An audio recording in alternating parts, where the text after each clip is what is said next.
Hello, everyone, and welcome to Writing Science Fiction, the importance of creating great characters. Today, I have Namina Forna and C.L. Clark joining me today. Namina Forna is a young adult novelist based in Los Angeles and the author of the New York Times bestseller epic fantasy young adult novel, The Gilded Ones. Originally from Sierra Leone, West Africa, she moved to the US when she was 9 and has been traveling back and forth ever since. Namina loves telling stories with fierce female leads and works as a screenwriter in LA. C.O. Clark is an editor and the author of The Unbroken, the first of the Magic of the Lost trilogy. When she's not imagining the fall of empires, she's trying not to throw her kettlebells through the walls. Her work has appeared or is forthcoming in Fire, Podcastle, Uncanny, and Beneath Ceaseless Skies. Welcome, Namina and C.L. Clark. Thank you so much. Thanks for having us. Well, all right, so I'm gonna jump right in, and I have so in both stories, we're looking at some common themes like allegiance, loyalty, empire, war, death, magic, and origins.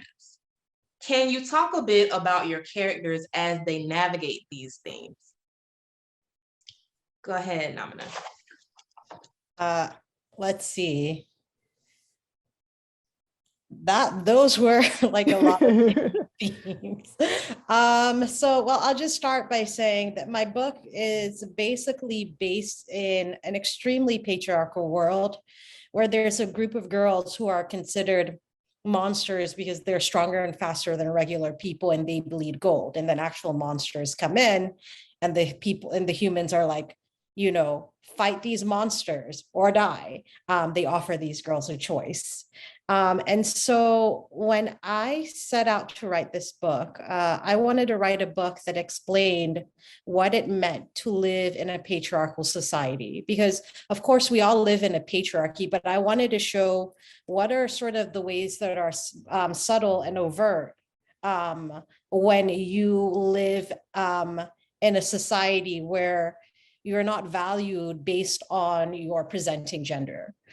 And so sort of as a side effect of this, I had to, of course, I had to examine all of these different elements with, of course, like the empire building and all of these things, because at the end of the day, my book is about a group of girls who are fighting the patriarchy, but not only that, they're building bonds with themselves. Like this book really is about sisterhood. It's about finding and found family. It's about finding the people that you connect with, because sometimes when we grew up, unfortunately, that might not be your safe space. And so with my main character, Deka, she goes from being this girl who is very sort of submissive, really truly believes in everything that she's been taught, because I mean, that's what happens when you grow up in society.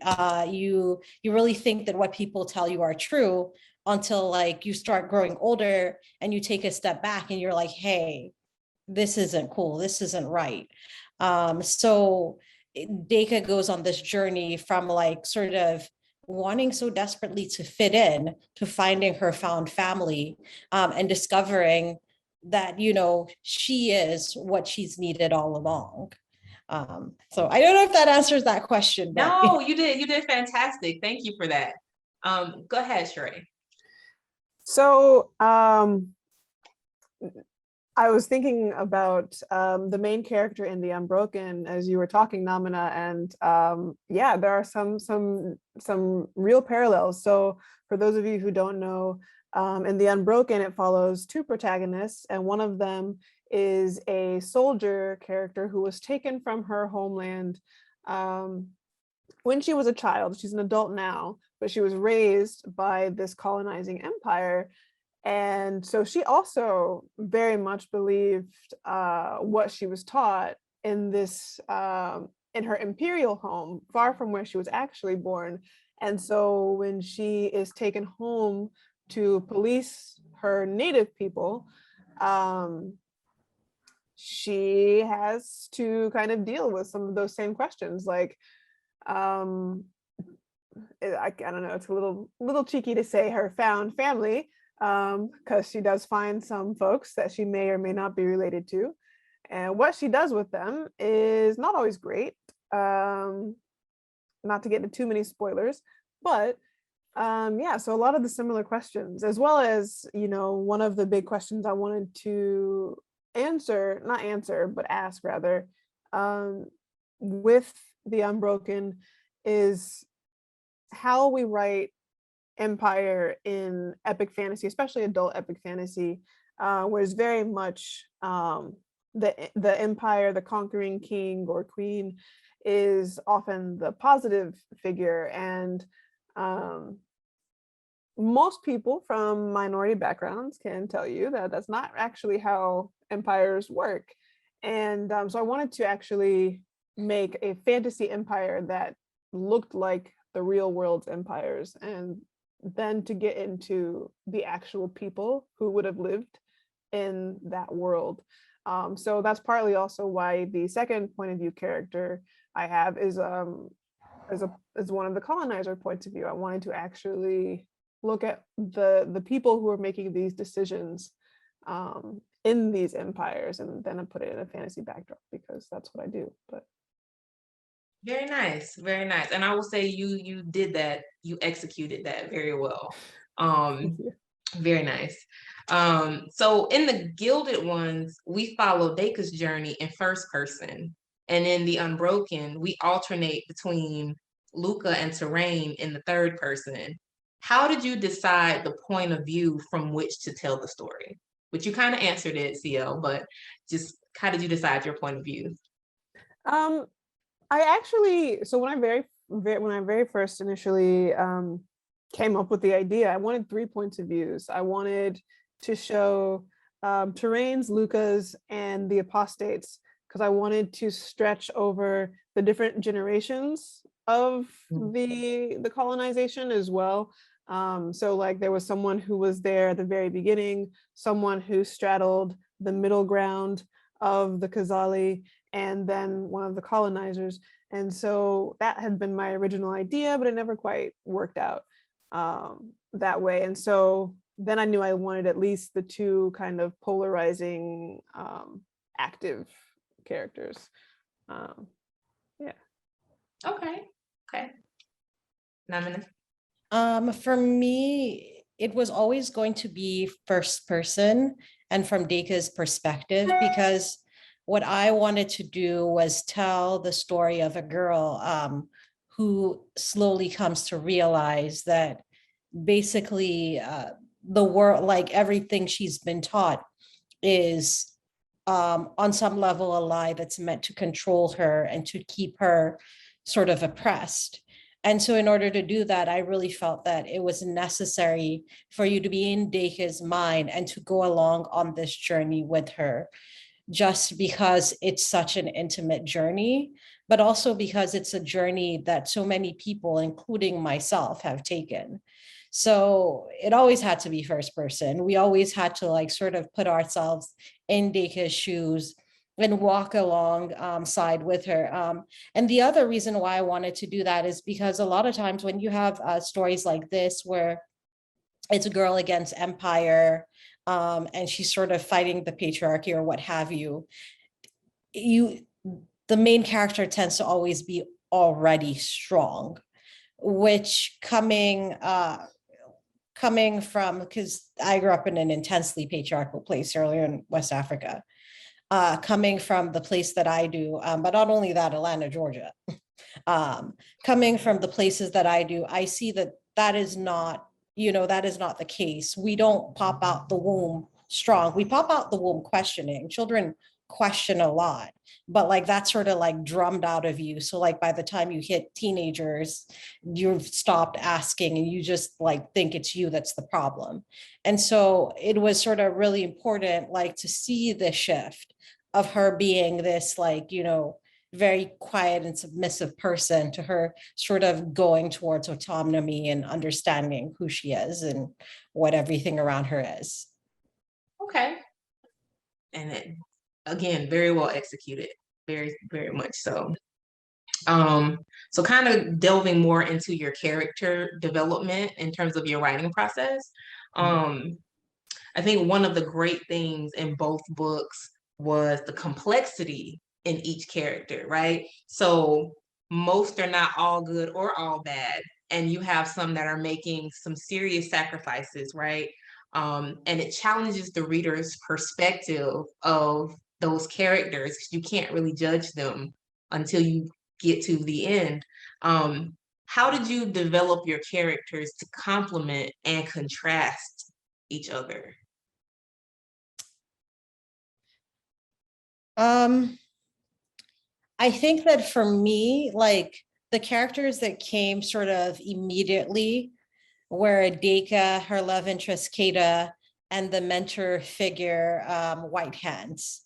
Um, like Deka, when I originally started writing her, was very much like this Buffy-like character that we see so often, strong in all these type of things. And I had to go through sort of like a real process of being like, this is cool, but is this true?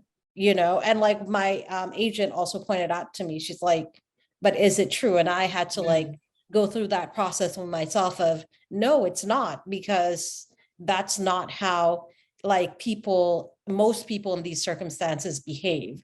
So she definitely sort of went through that shift of like, of me like understanding that when you've basically been gaslit your whole life to think that any type of strength is wrong for a femme presenting person, you behave in a certain way. And so I had to like take a lot of time to sort of slowly like unfurl who the true Deka was.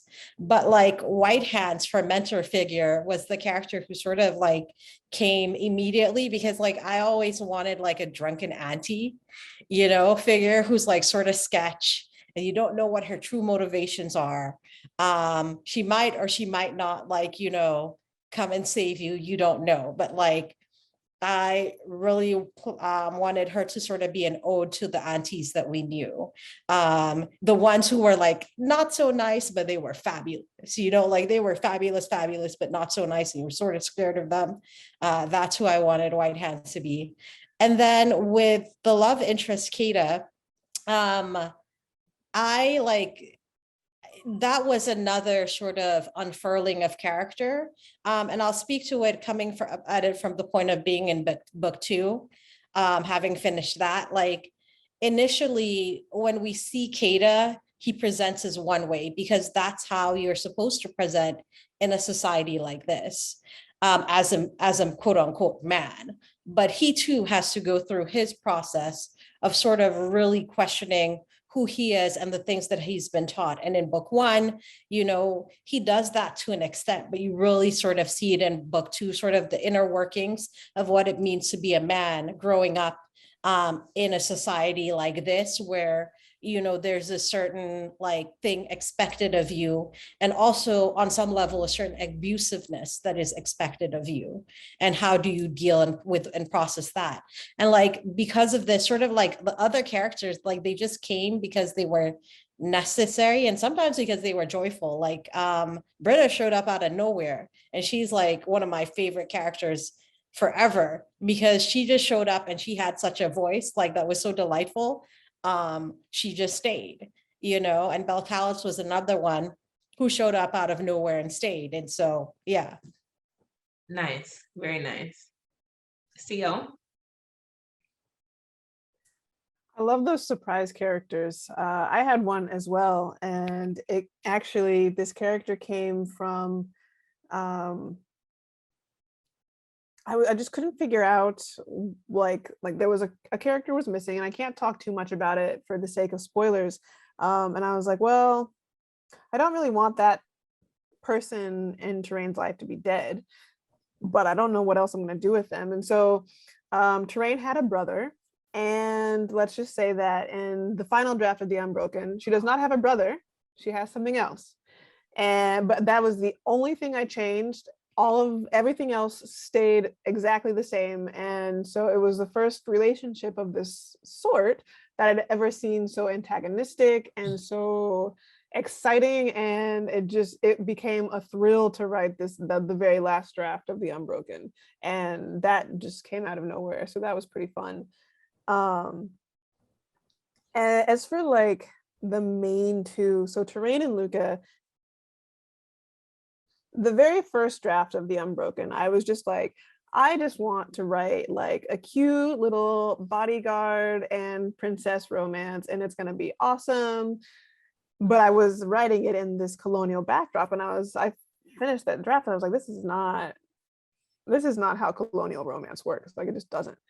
And so I was like, well, if I'm going to do this for real, then I want these characters to be real, like you were saying, Namina, and I want their decisions to be real. And so one part was dealing with Terrain's journey from how she would feel coming from someone who really, really wanted to be on the in group of this empire. She wanted to rise through the ranks. It's where she was raised. It's what she was good at. And to go from that to confronting how or where that put her in terms of her relationship to her past, to the people that she could get to know, and like, you know, the usual questions like, am I a good person? Is this the right thing to do? And how she was going to live with herself from then on. And at some point she's like, you know, I'll live with myself just fine as a soldier. Thank you very much. So there was that part. And then there was the other part where I actually wanted to see, like, if we take, again, I just wanted to mess with fantasy tropes a lot.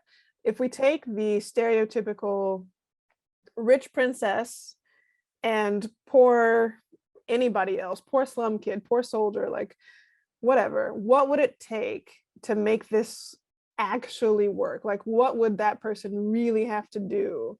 And I don't know if she's going to succeed or not, but trying to get Luca to go on this character journey where she is true to her ambitions while at the same time holding the idea of this dream relationship she has with this attractive soldier, who is not sure what side, where she's going to put her allegiance. And it's kind of this tug of war back and forth where they're both pulling each other one way or the other, and seeing, or I'm trying to see, I don't know if they really care, but I'm trying to see which one would win out, which one has the most influence over the other. Can love or even infatuation make someone a better person, or at least act like enough of a better person to make positive change in the world? And then eventually, is that love enough to make someone sacrifice the one thing that they've wanted all their life? So stay tuned for books 2 and 3, I guess. Absolutely. So going in that same vein of character development, without giving too much away, let's talk about it more as a concept. Okay. Who are the real enemies and what makes an enemy?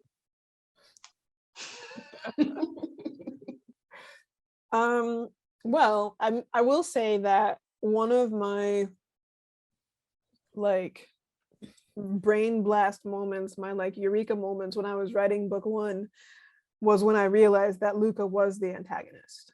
And it wasn't the general, it wasn't any of the nobles. Like, Luca is the person that Terrain is fighting the most, and who's actively getting in Terrain's way at all turns, even when they're ostensibly working together. And so I think that regardless of what happens in book 2 and 3, I think that remains true, partly just because of what Luca stands for. She wants her throne, and so she is the empire. And one of Terrain's friends says it. She's like, dude, she is Balladeer. Like, you either want it or you don't, but you have to pick. She's not gonna. So I think in that sense, she's the bad guy. I even, well, I don't know if I can say that on there, The idea of Luca as a monster is something I've been thinking about lately, or colonizers as monsters. We talk a lot about like werewolves and people wanting to like falling in love with monsters, and the idea is that that awakens a monster in you, or the monster in you is attracted to the monster in the werewolf or the vampire or whatever, and that's why we like these kinds of romances. And so the idea of that, but instead of it being like an amount of freedom, like I know that sometimes we see the monstrousness as otherness, so like minority people might identify more with monsters because we're seen as monsters, like that kind of thing. And so falling in love with a monster means you're accepting who you are.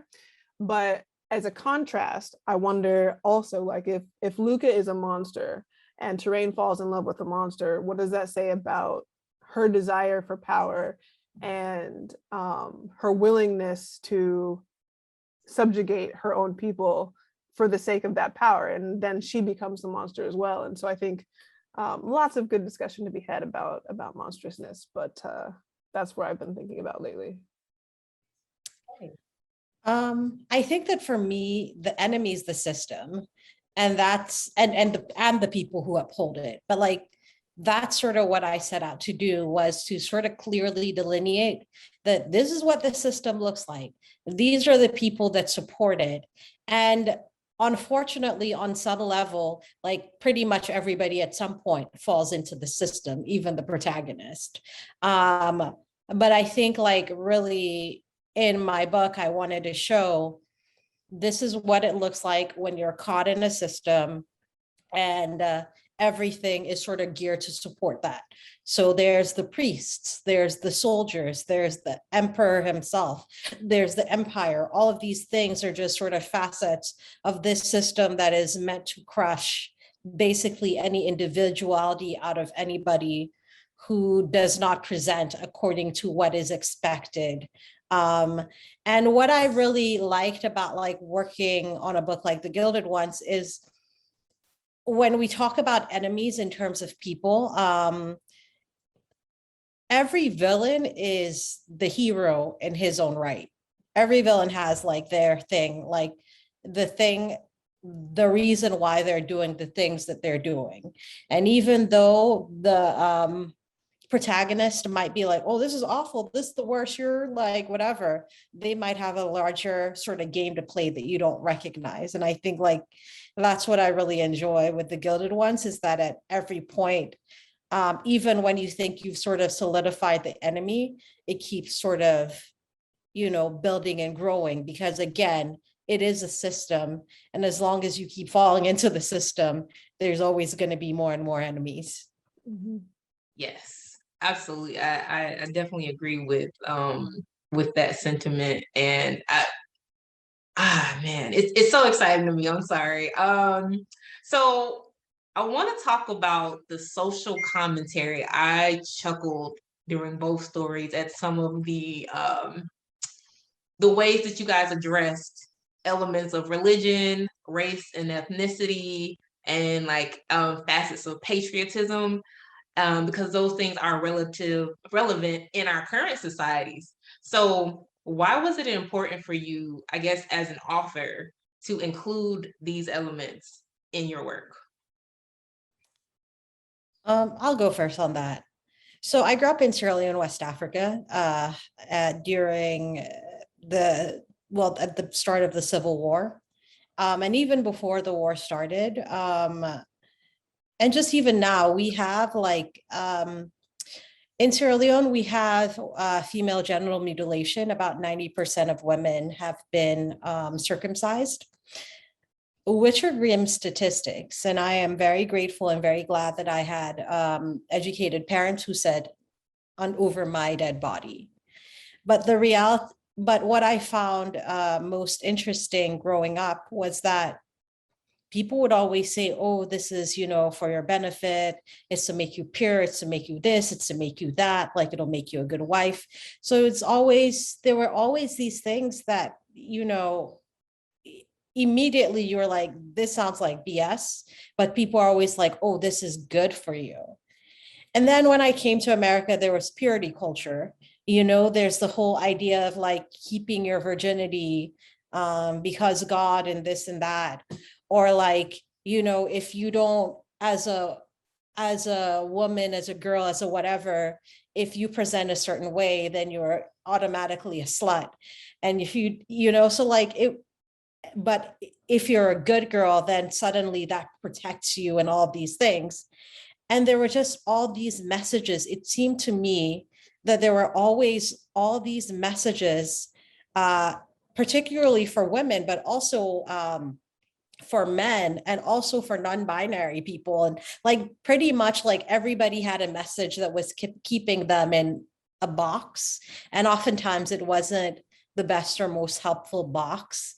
And it seemed like, and I felt like there was like a lot of real harm being done. And what I found interesting was that there were a lot of systems that sort of aided this, like, a lot of these messages, they're coming from church, they're coming from mosque, they're coming from society and all these things. So that's again why I wanted to examine these things and to show that, hey, these are all part of a system. These are all part of like a massive machine that's sort of like moving around us. And we really do have to be aware of it, because a lot of the time, these messages, they're deeply harmful, not only to ourselves, but to other people around us. So we have to take the time to sit back and sort of deconstruct what is happening. What are people saying? Is this true? Is this true for me? Is it true for that person? Am I being respectful to that person or understanding that person? Am I being respectful to myself?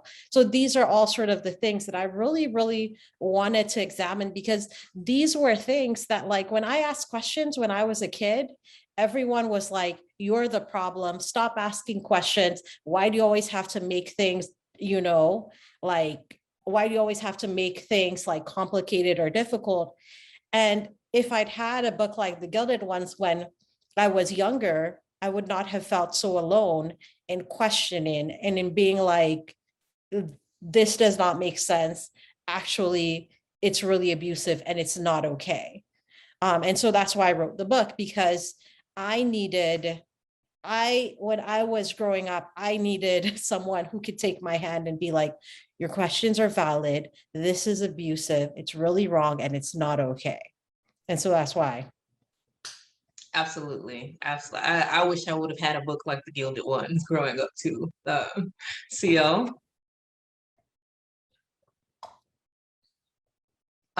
You're still muted. Thanks. I think that for me, part of it was just the idea that so much of epic fantasy, like the good old epic fantasy, is considered apolitical, and I'm like, is what? But to back it up a little bit, when I was at university, I studied English literature and French, and I was very like, very francophile. I love France. I love Europe. This is the best thing ever. And then I got in my first francophone African literature class, and my teacher was like, let me explain to you why they speak French in Africa. How about that? And so that was my first kind of post-colonial like literary awakening. And then I was like, oh, okay, well, cool. So that means all of my fantasy books are a lie, and I love it. So let's go and kind of expose that. And I'm not, at the time, I was thinking I was going to have to do this all by myself. But as the last few years have shown, I am not the only one who has been thinking about reconfiguring how we deal with fantasy, especially like in these epic fantasies with all the war that seems so ubiquitous in the genre. And so that was the political framework that I was working with, and hence kind of the inspiration for Balladeer and Cazal being kind of French and North African, but I was definitely thinking about the colonial world at large, thinking about like how different nations like Australia and the US took indigenous children from their parents, their families and tribes, and put them in schools, and they never found their families or tribes again. And I was thinking about how African American soldiers went to fight in the world wars, and North African soldiers went to fight for France in the world wars, and they were promised one thing, given absolutely nothing when they got back. So all of these kinds of all of those thoughts went into the Unbroken, but also how they continue to play out today. So though colonialism doesn't look quite the same way in most cases, and in other places it very much still does, the thing that I was also interested in that still happens today is how many of us are dealing with this odd position of both privilege and being underrepresented or underprivileged, or oppressed in some way. Like, I am a Black person in the world, but I have an American passport, which makes me very free to do very many things. And I have a certain socioeconomic class, or economic class. And so that gives me another level of freedom to move around it. And so that sort of middle space is what I wanted to explore in The Unbroken as well. So we've got, like, Terrain has the privilege of being educated and marginally more respected by the Balladarans, but she still very much doesn't look like them, doesn't act like them. So like on the surface level, they know that she does not belong and they will treat her as such. Similarly, there's a character, Melika, who has enough money to be educated at a fancy Balladaran private school.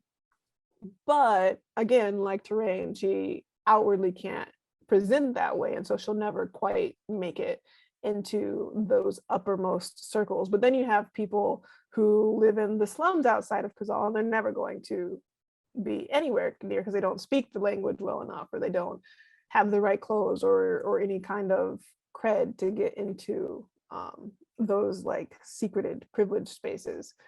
And that's something that you can see today. So Right. Absolutely. And I appreciated the sense with Terrain and Deka of like being that other in the society, and feeling as though you could work hard enough, or you could eventually be good enough, and then you would be respected, and kind of finding that not to necessarily be the reality. No matter what, there was always going to be that sense of other. mm-hmm. Okay, so thank you both for that.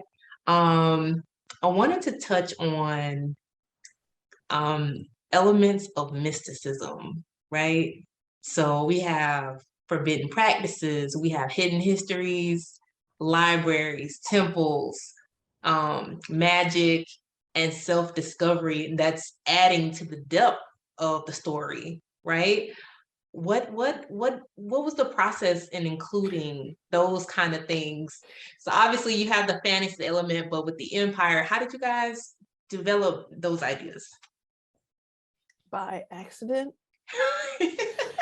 I was like, well, all right, fine. I'm gonna write fantasy. I actually originally was like, I want this to be like low magic, like just like fantasy, because I was really crap at figuring out magic systems, and I was like, I just don't want any of it except for maybe like a little, like, oh, one little magic, okay. But then I started thinking actually about the economic system, because I was at this sort of plot impasse, and so I was like, well, you just need to sit down and figure out how all of these countries relate to each other and why Ballader wanted to colonize them in the first place. And colonization is always driven by some sort of resource, whether it's land or like labor or gold or whatever fancy thing. And I was like, well, obviously they want magic. Like, this is a fantasy book. They're going to go find some magic. And I was like, well, what are they going to do? I was like, let's have healing magic because they have this plague and they want to figure it out. And so that was kind of my first place. But then I got stuck again and I was like, well, we need to figure out why the other places don't have magic. I was like, okay, fine. I'm sure it's because of a god somewhere, like whatever, that's it. So I didn't think quite that much about the implications of what I was doing until much later. And I was like, well, now all of this has to make sense. And why don't the other places have gods? It just kind of spirals. And this is why I didn't want to have a magic system in the first place. And so after that, I was like, okay, well, actually, this is kind of cool. So I started thinking, all right, well, this country does have magic. They have a god, and this country has a god. And the reason Balladeer doesn't have one is because they redacted. And so, but then I was like, okay, well, every god has a flip side. What is the flip side of each element? So if someone can heal, like the Khazali do, they pull things together, they also must be able to pull things apart. And that has a different kind of cost. And then the people who can control like the bears, the animals, their gifts are like their husbandry, but then there's also the flip side is mauling. So like if you lose control of an animal, what happens? And so somewhere, don't know where, couldn't tell you, there is agriculture, but the flip side of that is pestilence. So yeah, I don't know where you're gonna find that at, but so that kind of duality is something that I'm really interested in. It does pop up a lot in many world religions as well. So it was probably working in the back of my mind while I was thinking about it. But I wasn't thinking about actual world religions expressly while I was writing The Unbroken. I needed like at least one magic thing, and it sprawled out of control. It came together very nicely. It did. And Namina? I totally agree with CL in that, like with mine, it came out of necessity. So my mission statement was, explain the patriarchy. And I'm like, what's the simplest way to do that? Like, women are commodified. What is a commodity? What is the most precious commodity among time? Gold. Oh, they bleed gold blood. Because if they bleed gold blood, then you can see really sort of aggressively what happens when you view women as only property. So that's where that came out of. And then once I had that, I was like, oh, okay, so then you have to explain like why the gold blood or whatever. And so it just sort of started snowballing and like expanding. And the thing is, so because I grew up in Sierra Leone is actually one of the most religiously well, it's funny, in a religiously tolerant place, in that like basically everybody's both Christian and Muslim. Like I went to mosque as a child, and I also went to church as a child, literally there are people who call themselves Christmas, meaning Christian Muslims. And like everybody in Sierra Leone, like, you equally celebrate Easter as you do Ramadan. Like you have to. And because of that, and like if there's any other religion like present, literally we'll be like, oh, what, you Jewish? It's cool. Bring your person to come and do this prayer. Like that's how it is in like literally every event. Christian prayer, Muslim prayer. If there's anybody else there, come on, let's do this. And so because of that, I have been steeped sort of in the language of religion and the understanding of religious practices since I was a kid. And also like I was like a super fan of like Greek mythology and Egyptian mythology and all these things. So like I used that understanding to craft this world and these gods and all these things in a way that was sort of like felt like it was true. But it was just all that like in the background, just necessity and like having a really good understanding of different religions due to all the time I spent in church and mosque growing up. I never knew that. So that's really interesting. And again, yours came together excellently. Like you would never know. As Bob Ross says, there are no such thing as mistakes, just happy accidents. Like they were beautiful. So kind of bringing it home now. Ultimately, what do you want readers to take away from your stories? Well, I think that for me, what I want, it's a couple of things. The first is, especially my young readers, I want them to understand what's happening around, and to rather, I want them to question what is happening around them. Like sort of confront the narratives that you've been told all your life. Is this true?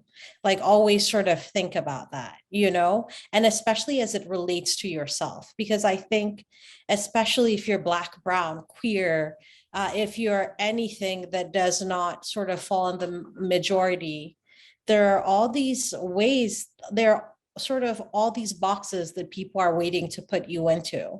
And if you don't have a good sense of yourself and you don't question, who am I? What do I want? What do I believe to be true? Other people will do that for you.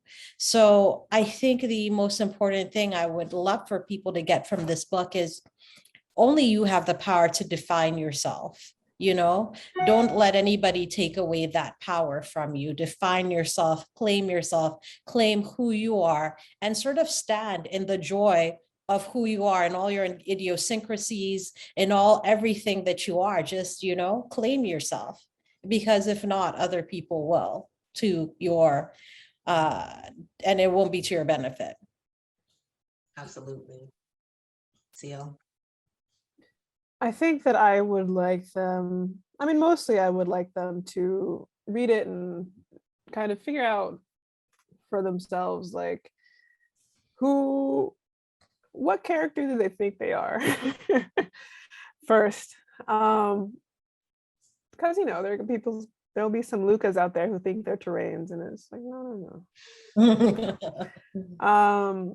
But I want people to take whatever they can from it, but at the end of the day, there's something that a certain character tells Terrain, and she's like, you can't pray for the change, you have to be the change, you have to do it. And I think that that's probably the biggest thing out of The Unbroken for me. Very, very nice. Well, I highly recommend both of these books to our readers and those watching. CL and Namina, thank you both for joining us today. And if you want, would you take a moment to tell people how they can find you? First, thank you guys so much for having me. Secondly, you can find me, I'm primarily on Twitter at Namina Forna. I'm also on Instagram at namina.forna, and you can check out my website, naminaforna.com. And my books are basically everywhere. I hope you get it from your local bookstore, but if not, there's Barnes & Noble, Amazon, it's there. Thank you. Similarly, you can grab The Unbroken, same places, support your local bookstores if you've got them. But on, what is my Instagram? I don't know. My Twitter, my Twitter is C_L_CLARK. So like CL Clark. And my Instagram is CL Clark Writes. And my website is clarkwrites.wordpress.com. Okay, awesome. So you guys heard it. Go check them out. Please support these fantastic authors. And I hope those watching that you all enjoy the rest of AARLCC-CON. Have a nice day, guys.